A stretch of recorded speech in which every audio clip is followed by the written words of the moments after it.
जून 1948 की वो सुबह तिथवाल की पहाड़ियों पर धुंध छाई हुई थी। नीचे क्या चल रहा था कोई नहीं देख पा रहा था, लेकिन हालात हर सेकंड बदल रहे थे।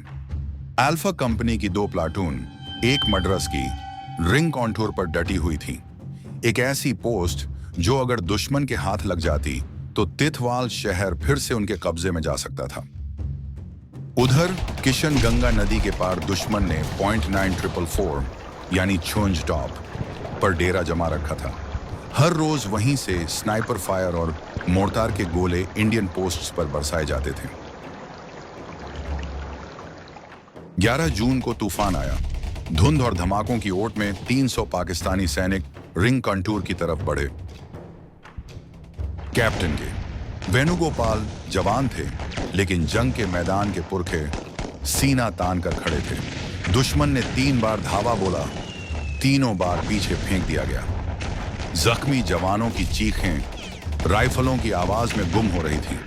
ब्रेन गन चलाने वाला सिपाही घायल हुआ तो वेणुगोपाल ने खुद उठाकर गोलियों की बौछार शुरू कर दी, जब तक उसके साथी घायल को हटा नहीं लेते। 3 घंटे की जानलेवा लड़ाई के बाद हमला टूटा। जिम्मेदार रामाराव पेट्रोल लेकर निकले। 22 दुश्मनों की लाशें गिनी गईं, लेकिन कीमत भी बड़ी थी। 8 अपने शहीद हुए, 10 घायल। फिर भी तिरंगा वहीं लहरा रहा था। 1 महीना बीत गया। 8 जुलाई को आसमान से बारूद की बारिश शुरू हुई। 3 दिन तक रोज 400 मोर्टार राउंड गिरते रहे। सुबह 4:45 बजे दुश्मन फिर टूट पड़ा, इस बार लगभग 2 बटालियन के साथ। सूबेदार मोहम्मद इब्राहिम की प्लाटून उनके सामने खड़ी थी। वो खुद 2 बार घायल हुए, लेकिन हटने का नाम नहीं लिया।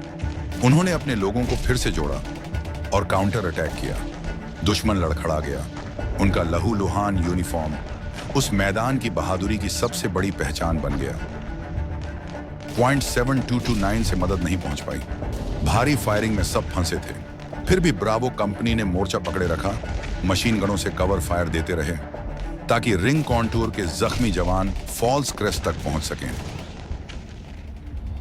लेकिन पीछे हटना हार नहीं था, यह चाल थी। उसी दिन के लिए काउंटर अटैक प्लान किया गया था। डेल्टा कंपनी नदी पार कर चुकी थी, हैवी वेपन्स के साथ तैयार। एयर स्ट्राइक का टाइम था दोपहर 2:30 बजे, लेकिन आसमान ने दगा दे दी। प्लेन देर से आए, बहुत देर से।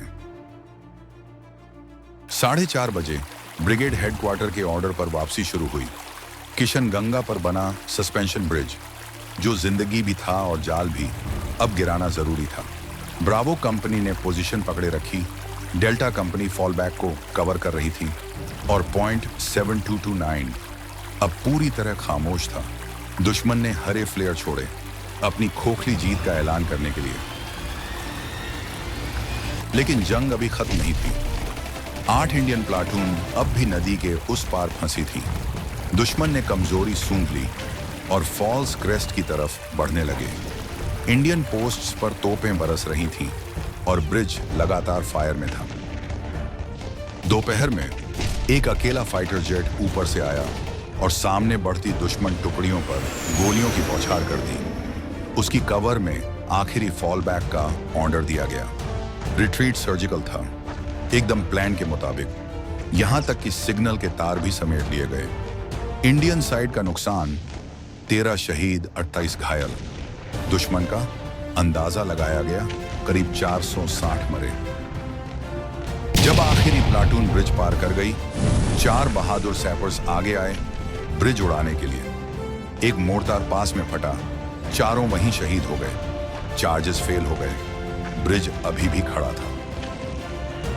फिर कोशिश की गई। इस बार ब्लास्ट हुआ और ब्रिज आग के शोले में तबाह हो गया। इंडियन साइड पर पहुंचते ही कई जवानों ने पहली बार खुलकर सांस ली। गारवाल राइफल्स की 2 प्लाटून नीचे नदी में बने वुडन ब्रिजेस को उड़ाने पहुंची, लेकिन फायर इतना भारी था कि उन्हें वापस लौटना पड़ा। शाम 5 बजे एक और एयर स्ट्राइक ने मौका बना दिया।